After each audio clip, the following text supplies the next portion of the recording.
harus gagal hanya karena orang yang ngandelin orang dalam, yang mana sebenarnya orang lain itu juga nggak kerja nggak ngerjain kerjaan itu gitu, tapi harus membuat orang yang benar-benar mau kerja di situ kalah gitu.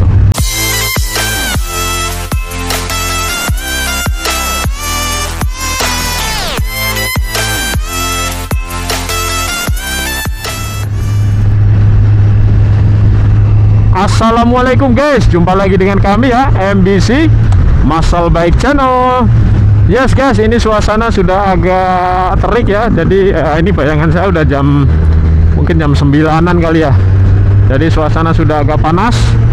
Yuk kita membahas hal yang sedikit panas. Ya, dicocok-cocokin aja guys. Ya guys, jadi gini guys. Jadi satu saat saya itu dihubungi oleh kawan saya ya, dia itu waktu kerja sama saya, dia itu admin saya lah ya, saya tahu dia orangnya baik, rajin, mau belajar, dan pokoknya asik lah menurut saya. Dan buat saya itu kawan kerja juga saya anggap kawan saya juga sih, karena ya itu cocok lah ya. Nah satu saat tempat kerja saya dan dia itu jadi gini guys, saya itu kerja di pengeboran minyak lah ya, pengeboran minyak. Ada namanya Menara Bor. Menara Bor ini kontraknya habis. Singkat cerita, kawan ini kehilangan pekerjaan. Nah, sementara saya tidak, karena saya tidak bekerja. Saya bekerja di Menara Bor itu, tapi sebagai usernya, bukan sebagai kontraktornya. Nah kawan ini sebagai kontraktornya, kira-kira begitu. Satu saat si kawan ini cerita, Mas, ini aku habis kontrak Mas, ini sudah ngelamar ini kemarin saya sudah optimis gitu kan ya, sudah optimis, cuman ya gitu Mas, kalah sama orang dalam. Nah gitu guys. Jadi topik kita kali ini adalah kalah sama orang dalam. Nah gitu kan, kalah sama orang dalam. Gini guys ya, saya jujur aja sebel gitu lah ya, dengar kawan saya harus kalah karena kalah saingan dengan orang yang punya orang dalam gitu. Kenapa sebel ya?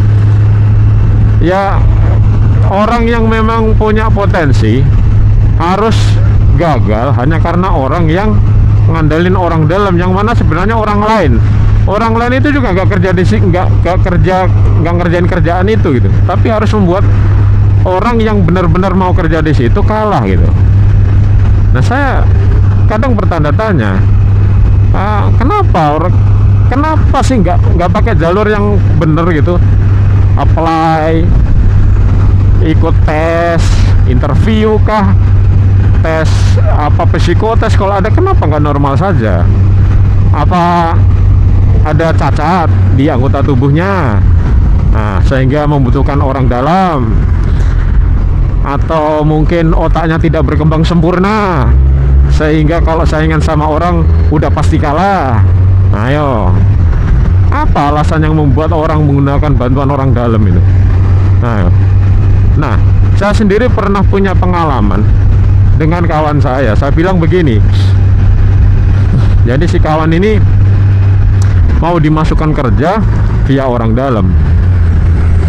Ini perbedaan antara case kawan saya bicara dengan saya dengan kasus yang saya ceritakan ini agak lama guys rentang waktunya, tapi masih relate sama kasusnya. Yang satu kawan saya gagal karena kalah dengan orang dalam, yang satu kawan saya ini mau dimasukkan via orang dalam. Nah saya bilang ke kawan saya, bro, kamu tahu nggak, posisi itu sebenarnya sudah ada yang ditakdirkan untuk mengisi posisi itu secara benar ya.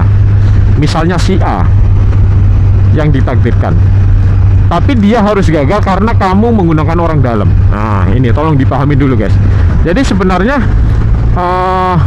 si A itu adalah orang yang seharusnya mengisi itu. Jalan rezekinya si A itu harusnya dari jalan posisi yang sedang diperebutkan itu. Tapi karena si A ini tidak kalah dengan orang yang main orang dalam, sehingga bukan si A yang isi. Oh, kalau gitu berarti memang bukan takdirnya si A. Ya memang takdir itu kita nggak ada yang tahu guys, tapi intinya ada kecurangan.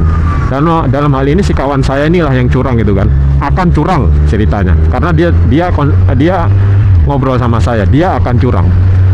Nah, saya bilang gini, bro, kalau posisi yang seharusnya misalnya miliknya si A akhirnya jatuh ke tangan kamu karena kamu menggunakan orang dalam, menurut saya kamu melakukan kecurangan ya. Nah, semua orang tahu ya itu kecurangan, tapi yang mungkin tidak sampai terpikirkan setelahnya adalah begini, sesuatu yang diperoleh dengan curang itu kalau menurut saya, kalau dalam kepercayaan saya, agama saya, jatuhnya haram guys. Karena apa? Diperoleh dengan jalan yang salah, dengan jalan yang tidak baik, dan dalam hal ini diperoleh dengan cara menyakiti orang, mengalahkan orang secara tidak fair. Menurut saya itu salah, dosa. Artinya apa? Siapapun orang yang kamu kalahkan dengan orang dalam itu, dia akan kalah dan kamu akan masuk. Dan kamu akan masuk itu dengan cara yang curang. Sehingga apa? Sehingga gajimu adalah gaji dari hasil curang. Terus apa masalahnya? Gaji dengan hasil curang, kalau menurut saya itu haram guys. Artinya apa? Kalau misalnya kamu masuk dengan cara curang sampai nanti kamu pensiun, artinya seluruh gajimu dari kamu masuk sampai kamu pensiun itu uang haram. Ya, itu uang haram. Dan uang haram itu akan kamu gunakan dengan dirimu sendiri, dengan istrimu, dengan anak-anakmu, termasuk juga dengan seluruh ibadahmu pakai uang haram. Kawan saya mikir dan akhirnya dia mundur.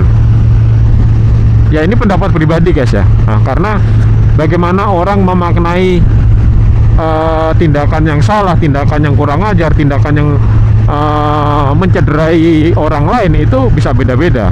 Tapi kalau menurut saya, memenangkan persaingan mencari kerja dengan menggunakan orang dalam itu sudah termasuk perbuatan yang tercela, perbuatan kalau dalam bahasa agama sudah dosa guys, karena bukan hak kamu, itu hak orang lain itu sebenarnya gitu kan.